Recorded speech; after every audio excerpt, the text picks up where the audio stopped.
ജസ്നയെ കണ്ടെത്താനാകുമെന്ന ഉറച്ച വിശ്വാസത്തിലാണ് മുൻ അന്വേഷണ ഉദ്യോഗസ്ഥരായ ടോമിൻ ജെ തച്ചങ്കരിയും കെ ജി സൈമണും. കോടതിയിൽ CBI ക്ലോഷർ റിപ്പോർട്ട് നൽകിയത് സാങ്കേതികത്വം മാത്രമാണെന്നും കേസ് തെളിയുമെന്നാണ് ഉറച്ച വിശ്വാസമെന്നും ടോമിൻ ജെ തച്ചങ്കരി പ്രതികരിച്ചു. ജസ്ന ജീവിച്ചിരിപ്പുണ്ടോ ഇല്ലയോ എന്ന് താൻ ഇപ്പോൾ പറയുന്നില്ലെന്നും തച്ചങ്കരി പറഞ്ഞു. ക്രൈംബ്രാഞ്ച് അന്വേഷണത്തിൽ ശുഭവാർത്ത പ്രതീക്ഷിച്ചിരുന്നതായി മുൻ SP കെ ജി സൈമൺ പ്രതികരിച്ചു. ഇപ്പോഴും പ്രതീക്ഷ നഷ്ടമായിട്ടില്ല. CBI കൊടുത്ത ലുക്കൌട്ട് നോട്ടീസ് ഇപ്പോഴുമുണ്ട്. ജസ്നയെ കണ്ടെത്താനാകുമെന്നാണ് കരുതുന്നതെന്നും സൈമൺ പറഞ്ഞു. ജസ്ന കയ്യെത്തും ദൂരത്തുണ്ടായിരുന്നെന്നും കോവിഡ് കാലം അന്വേഷണത്തിന് തിരിച്ചടിയായെന്നും പോലീസ് ഉദ്യോഗസ്ഥർ പറയുമ്പോൾ കേസിന്റെ തുടക്കത്തിൽ ലോക്കൽ പോലീസിനുണ്ടായ വീഴ്ച അന്വേഷണത്തെ ഗുരുതരമായി ബാധിച്ചെന്നാണ് ജസ്നയുടെ ബന്ധുക്കൾ ആരോപിക്കുന്നത്.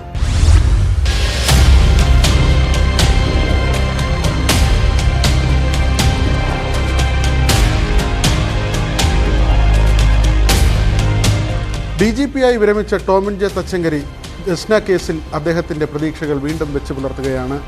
ADGP-ആയിരിക്കെ ഉയർത്തിയ വാദങ്ങൾ അദ്ദേഹം ആവർത്തിക്കുന്നു. ജീവനോടെ അല്ലെങ്കിൽ ജസ്ന എവിടെ മറഞ്ഞു എന്നത് സംബന്ധിച്ച് സുപ്രധാനമായ വിവരങ്ങൾ ലഭിക്കുമെന്ന് തന്നെയാണ് തച്ചങ്കരി പറയുന്നത്. ചില കേസുകൾ ഇങ്ങനെയാണ്. അന്വേഷണ സംഘം എത്ര കിണഞ്ഞു ശ്രമിച്ചാലും സാഹചര്യം പ്രതികൂലമായാൽ ലക്ഷ്യം കാണാൻ കഴിയില്ല. ജസ്ന കേസിൻ്റെ നാൾ വഴി നോക്കുമ്പോഴും മനസ്സിലാകുന്നത് അതേ കാര്യം തന്നെ. ആദ്യം ലോക്കൽ പോലീസ് അന്വേഷിക്കുന്നു. വലിയ വിമർശനമാണ് അന്വേഷണത്തെക്കുറിച്ച് നാട്ടുകാരുടെയും ബന്ധുക്കളുടെയും ഭാഗത്തു നിന്ന് ഉയർന്നു വന്നത്. തുടർന്ന് അന്നത്തെ IG മനോജ് എബ്രാഹിമിൻ്റെ നേതൃത്വത്തിൽ പ്രത്യേക അന്വേഷണ സംഘം വരുന്നു. 2008-ലാണ് ഈ അന്വേഷണ സംഘം അവരുടെ പ്രവർത്തനം തുടങ്ങുന്നത്. അപ്രതീക്ഷിതമായി കേരളത്തെ പ്രളയം മുക്കുന്നു. അന്വേഷണം അതോടെ നിലച്ചു. വീണ്ടും വലിയ ആവശ്യം ഉയർന്നു വരികയും ജസ്ന കേസിൽ ക്രൈംബ്രാഞ്ച് അന്വേഷണം വരികയും ചെയ്യുന്നു. അപ്പോഴേക്കും കോവിഡിൻ്റെ സമയമായി. കേരളം പൂർണ്ണമായി ലോക്കായതോടെ അന്വേഷണ സംഘത്തിന് മറ്റ് സംസ്ഥാനങ്ങളിലേക്ക് പോകാൻ കഴിയുന്നില്ല. എന്നാൽ ജസ്ന കേരളം വിട്ട് തമിഴ്നാട്ടിലേക്ക് പോയി എന്ന ചില വിവരങ്ങൾ അന്വേഷണ സംഘത്തിന് ലഭിക്കുകയും ചെയ്തിരുന്നു. ഏറ്റവും നിസ്സഹായമായ അവസ്ഥയിലായിരുന്നു അന്ന് ക്രൈംബ്രാഞ്ച്. സത്യത്തിൽ ഒരു കയ്യെത്താ ദൂരത്ത് ജസ്ന എത്തിയെന്ന് വരെ കരുതിയിരുന്നൊരു സമയമാണ്. അപ്പോഴാണ് കോവിഡ് വന്നപ്പോൾ ഞങ്ങൾക്ക് കൃത്യമായി പോകേണ്ടിരുന്ന രാജ്യസംസ്ഥാനത്ത് സത്യസന്ധമായിട്ട് പറഞ്ഞാൽ തമിഴ്നാട്ടിലേക്കാണ് പോകുന്നത്. കുമ്പളി പേരി വഴി കോവിഡ് വന്ന് കംപ്ലീറ്റ് അടച്ചു. അപ്പോൾ ഞങ്ങളുടെ ടീം 2-3 ഫുള്ളായിട്ട് പല ലീഡുകൾ കിട്ടി നിൽക്കുമ്പോഴാണ് ഈ സംഭവം ഉണ്ടാകുന്നത്. പിന്നീട് 1.5 വർഷക്കാലത്തോളം കേരളം അടഞ്ഞു നിങ്ങൾക്കെല്ലാവരും. ആ സമയത്താണ് കുടുംബം കോടതിയിൽ പോവുകയും കേസ് CBIക്ക് കൊടുക്കുകയും ചെയ്തത്. CBI ഉദ്യോഗസ്ഥർ ഞങ്ങളോട് ചോദിച്ചിരുന്നു, എന്നോടും ചോദിച്ചിരുന്നു. ഞങ്ങൾക്കറിയാവുന്ന വിവരങ്ങൾ കൊടുക്കുകയും ചെയ്തു. അവരാ വിവരങ്ങൾ അന്വേഷിച്ചില്ലയോ എന്നുള്ളത് CBIയുടെ കേസ് ഡയറി നോക്കിയാൽ അറിയാൻ പറ്റും. 2021 ഹൈക്കോടതി നിർദ്ദേശപ്രകാരം കേസന്വേഷണം CBI ഏറ്റെടുത്തു. ലോക്കൽ പോലീസിന്റെ അന്വേഷണത്തിൽ ആദ്യഘട്ടത്തിൽ വീഴ്ച വന്നതായി CBI കണ്ടെത്തി. എന്നാൽ ക്രൈംബ്രാഞ്ചും നേരത്തെയുള്ള പ്രത്യേക അന്വേഷണ സംഘവും ശേഖരിച്ച തെളിവുകൾ ഇഴകീറി CBIയും പരിശോധിച്ചു. ജസ്ന എവിടെയെന്ന് കണ്ടെത്താൻ എന്നാൽ CBIക്കുമായില്ല.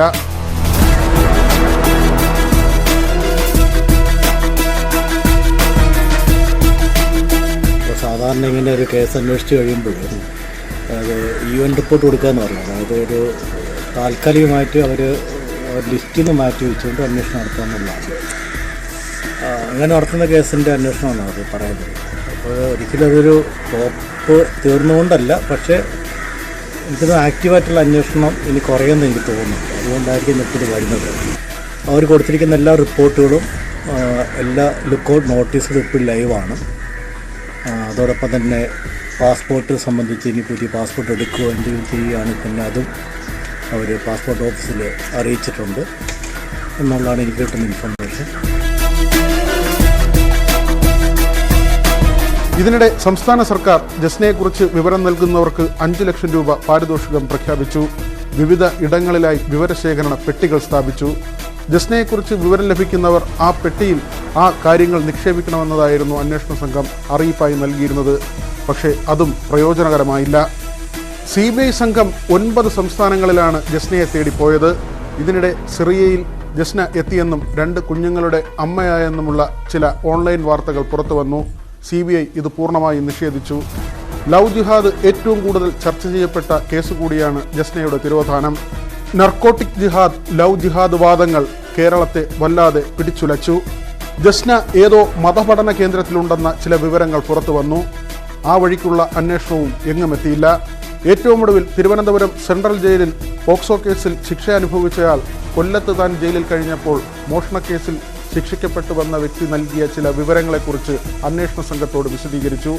ജസ്നയുടെ തിരോധാനവുമായി ബന്ധപ്പെട്ട് ആ വ്യക്തിക്ക് കൂടുതൽ വിവരങ്ങൾ അറിയാമെന്നായിരുന്നു പോക്സോ കേസിൽ ശിക്ഷിക്കപ്പെട്ട ആൾ പറഞ്ഞത്. എന്നാൽ വിശദമായ മൊഴിയെടുപ്പ് നടത്തിയെങ്കിലും അതും ഫലം ചെയ്തില്ല.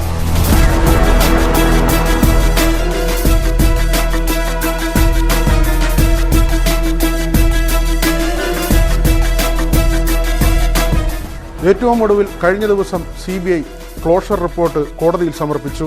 എന്നാൽ ടോമിൻ തച്ചങ്കരിയുടെ വാക്കുകൾ നമ്മൾ മുഖവിലക്കെടുക്കുമ്പോൾ അന്വേഷണം അവസാനിച്ചിട്ടില്ല. ജസ്നയെക്കുറിച്ച് എന്തെങ്കിലും വിവരം ലഭിച്ചാൽ വീണ്ടും CBI ആ വഴി പോകുമെന്നത് ഉറപ്പാണ്.